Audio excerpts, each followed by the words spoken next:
Good afternoon.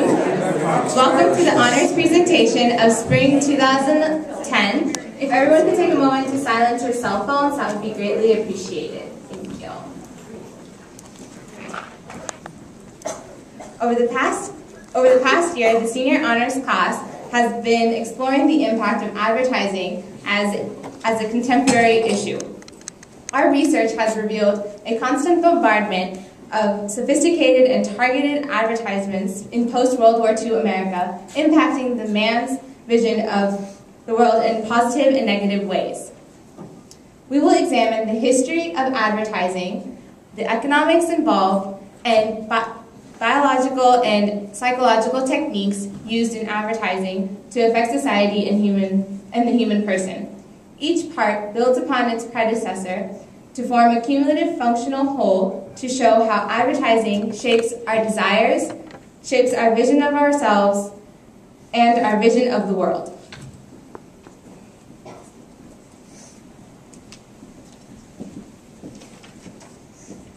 We'd like to begin with a brief history of post-World War II advertising trends. Please keep in mind that this is a brief and by no means complete history, but merely designed to give you a general impression of how we got to the situation we're in today. The end of World War II brought about an economic rebound and a baby boom. The rise of at-home television viewing gave advertisers a new medium with which to work and allowed for demonstration ads and more engaging ads. Teenagers were marketed to more directly during this era, as is evidenced by this 7-Up ad encouraging teens to go steady with 7-Up. Notice the emphasis in this print ad is on the text more than the image. There's even a paragraph at the bottom, which would be unusual today. Slogans, jingles, and direct sponsorship were characteristic of this age, as well as gender and racial stereotypes, and a very ideal traditional view of the nuclear family. There was a shift from information to personality-driven ads during this era, as can be seen in the popular Chiquita Banana ads of this era that featured a singing and dancing banana. She was still informing the audience about when to choose ripe bananas and never to put them in the refrigerator, but the ads became increasingly focused on the dancing and singing banana, who was modeled after the beautiful and stereotypically Latin American Carmen Miranda. The next era we discuss is the creative revolution. Baby boomers by this time had grown into teenagers, and about 50% of the US population was under the age of 25. The Feminine Mystique was published in 1963, and the Civil Rights Act happened in 1964. The sexual revolution also affected culture and began to make very specific changes in how culture viewed these things. All of these trends caused advertisers to explore new and more creative approaches on how to target to the consumer. There was a more overt sexuality in advertisements during this era. There was also a shift from text to image. There wasn't as much text at the bottom of ads like we saw in the previous 7-Up ad. There was also a backlash against race and gender stereotypes. An excellent example of this is the Aunt Jemima ads. The top ad is a pre-civil rights movement advertisement for Aunt Jemima pancake mix. And in the 60s, Aunt Jemima transformed significantly. She lost a lot of weight, she no longer wore a headscarf, she got pearls, and she wore a collared shirt. 1975 to 1990 saw breakthroughs in practically every field, while women were yielding more and more economic power, despite economic downturns that took place during this time. Shorter TV slots were available for advertisers that were more economical, but had to be targeted so that they could generate a quick response in viewers. The economic downturn also forced advertisers to return to the hard sell over the more creative and entertaining visuals of the 1960s. An example of this can be seen in the Rosie's Diner Bounty ad that returned to a very old-fashioned model of a demonstration television ad. And Rosie was a very likable and kind of gritty diner waitress who was also an independent female character.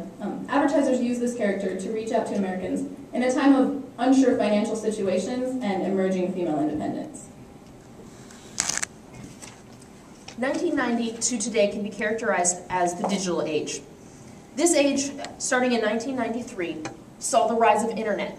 In that year, the first program was developed where people could use the internet at their home computer. This decade saw the rise of Google, YouTube, MySpace, Friendster, and Twitter. There was a reverse sexism in ads. Women began appearing in ads that were economically independent and didn't need a man in their lives. Internet ads also became very popular. Google and other social mediums allowed for advertisers to target very specific demographics in their consumers. Consumers were also increasingly skeptical of ads and the product claims, and advertisers had to make a significant effort to overcome the skepticism. Green marketing also began to be developed. Advertisers appealed to consumers' sense of environmental responsibility. Advertising was also influenced by the 9/11 attacks, and they began to appeal to people's sense of patriotism. Bombardment is an overarching trend that continues in this period and even to today. Here's an example of iPod ads. This same picture is repeated on billboards, newspapers, magazines, etc. And this is just one example of the bombardment that faces American culture. We now shift our gaze from social trends and previous advertising strategies to the economics of advertising. It should be noted that since the 1920s, advertising as a percentage of GDP, which is an estimate of a country's production within 1 year, has always gravitated towards 2%. This indicates that advertisers can only gain so much more from more spending and instead choose to economize and choose the most efficient media to carry their message.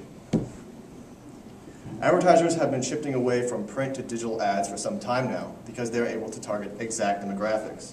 Furthermore, the Council for Research Excellence has estimated that the average American adult spends around 8 to 8.5 hours viewing screens, including televisions, computers, and a screen like this. The table at the bottom of this slide shows total internet usage and percent penetration for North America, including the US, Canada, and Mexico. Notice that the percent penetration is much higher in North America, but the rest of the world is growing at an exponential rate, almost 500%. With this amount of internet penetration, the ability to target exact demographics, the fact that the average American adult is glued to a screen, has persuaded many advertisers that the best bang for their buck is now on the internet. Here are a few recent numbers to get a very brief sense of changing expenditures on advertising.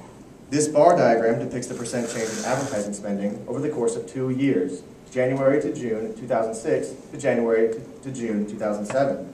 The trend of advertising for the last decade has followed a similar trend, but with this table you can see the very real change in such a short period of time. What wasn't depicted